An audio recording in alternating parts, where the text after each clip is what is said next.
Hello, I'm Bryony and I work with the Egyptian collection at Macclesfield Museums.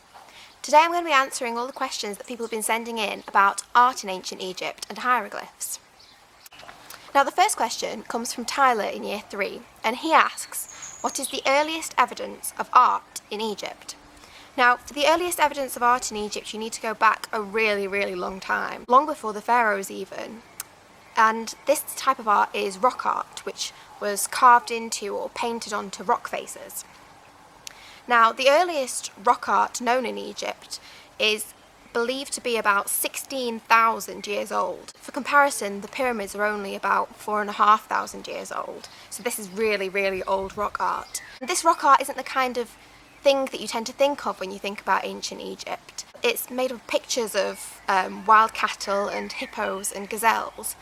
And in fact, this rock art is so old that the climate in Egypt was very different from what we think of today. It wouldn't have been that stereotypical deserty land that we all think about.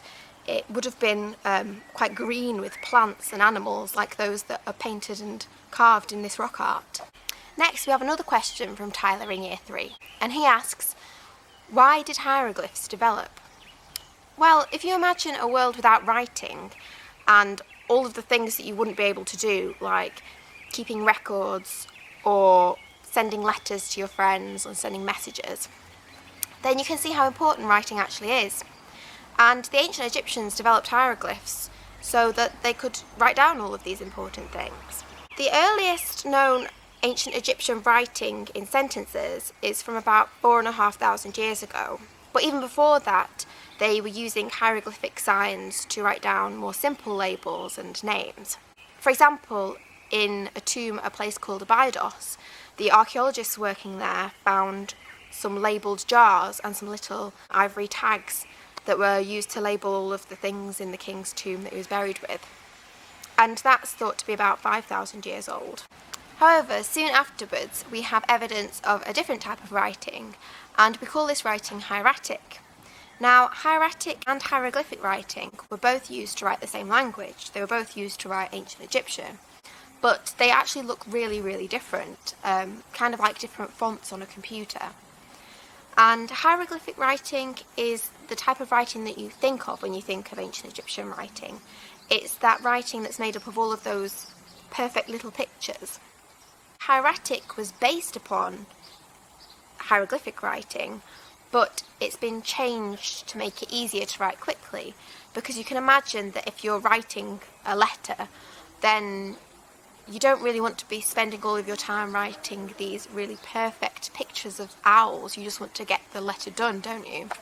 So hieratic looks a lot more like how we imagine writing.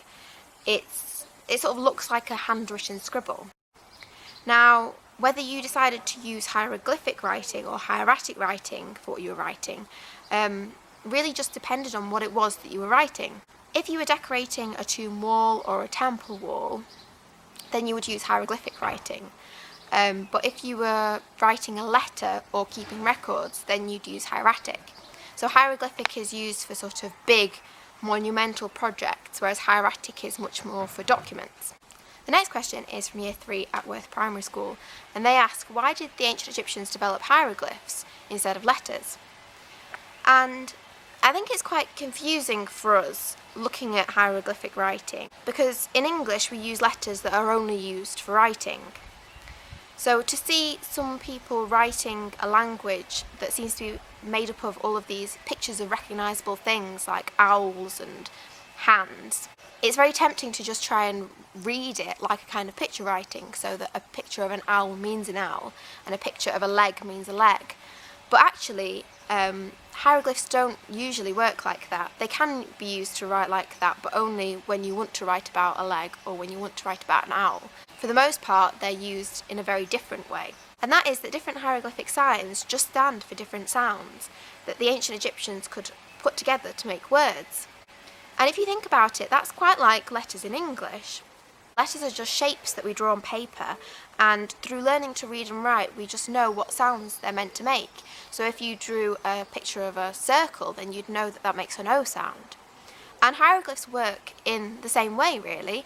For an ancient Egyptian, if they could read, and not everyone could read in ancient Egypt, but if an ancient Egyptian who could read saw a picture of a leg, then they would know that that made a B sound, just like if we saw a letter B, we would know that that made the B sound. It's just the same thing. Evie from Year 4 asks, can you read hieroglyphics? And yes, I can, but that is actually only half of the problem. First of all, even though we can read and understand hieroglyphs now, we don't actually know how it sounded. And this is because they didn't write down any of the vowels. So if you try and do that in English, and you were going to say something like, can you read hieroglyphs? If you missed out all of the vowels, then that would sound like something like, can you read hieroglyphs? Which sounds completely different. And no one speaks ancient Egyptian anymore, so we can't ask them for help. In fact, the closest language to ancient Egyptian that is currently spoken is Coptic, and that is spoken in the Coptic Church.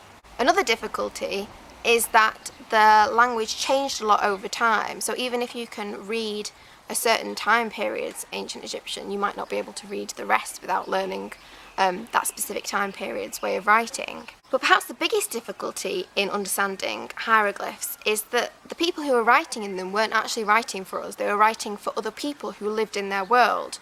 So even if you can understand the words that they're using, you might not be able to really understand what they're trying to say. For example, if you wrote to a friend and said something like, I got up, had some Frosties, and then watched Peter Pan, then your friend would know exactly what you meant.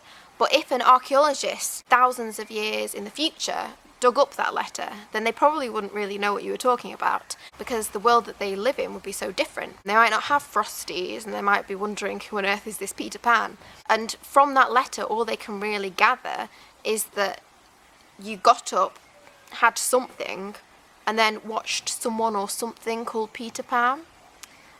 So it's really important that you understand, as much as you can, the world that the writers of these hieroglyphic inscriptions are living in, rather than just the writing itself. And actually, that's probably the hardest thing. Thank you for watching, and I hope you enjoyed listening to all of the answers about art and hieroglyphs.